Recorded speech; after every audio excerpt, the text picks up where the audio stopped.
Аз наистина се връщам към "Дайте шанс на песента", защото техниката, с която започнахме да правим тези концерти, много ми наподобява на това, което е в момента.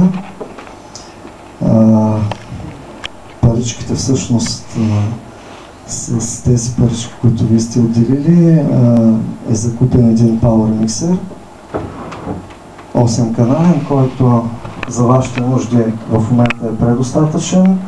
Живот и здраве, аз ви пожелавам най-скоро време да не ви стига. Имате и фолклор, знам какво правите и какъв репертуар имате. Защо не е един голям концерт лятото на открито? Ако трябва и ние ще помагаме. Живот и здраве, да, малко по малко се надгражда тази техника. Това, с което до момента работихте, вече го оставете да е в историята, защото просто ремонта на тази техника беше безсмислен.